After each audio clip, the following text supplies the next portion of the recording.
আসসালামু আলাইকুম ওয়া রাহমাতুল্লাহি ওয়া বারাকাতুহু। আজকে আমরা বড়গাছিয়া লেভেল ক্রসিংয়ে এতগুলো মানুষ হাজির হয়েছি। নরেন্দ্র মোদী সরকার গত কয়েকদিন আগে পার্লামেন্টে ওয়াকফ কালা কানুন যে পাস করেছে, এই কালা কানুনের বিরুদ্ধে আমরা হাজির হয়েছি। আপনাদের জেনে রাখা উচিত ওয়াকফ জিনিসটা কি। আজ থেকে 1400 বছর আগে আমার নবী পাক সাল্লাল্লাহু আলাইহি ওয়াসাল্লাম যখন হায়াতে ছিলেন, তখন আমার নবী পাক সাল্লাল্লাহু আলাইহি ওয়াসাল্লাম সাহাবাদেরকে বলেছিলেন, আমার সাহাবারা তোমরা ইসলামের জন্য, দ্বীনের জন্য কিছু কিছু দান করবে। হযরত ওমর ফারুক হুজুর বললেন, ভাইবারে আমার একটা সম্পত্তি আছে, আমি আল্লাহর রাস্তায় দান করে দিতে চাই।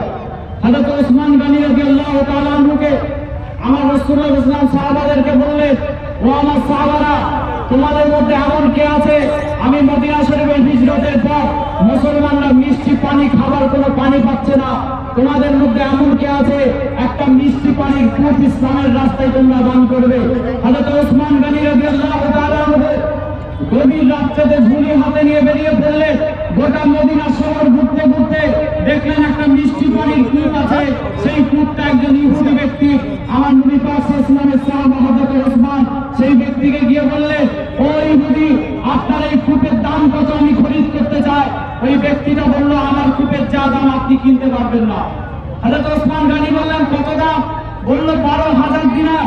আজ থেকে 1400 বছর আগে 12,000 দিনার দিয়ে অর্ধেক মদিনা শহর কিনে ফেলা যেত। এই 12,000 দিনার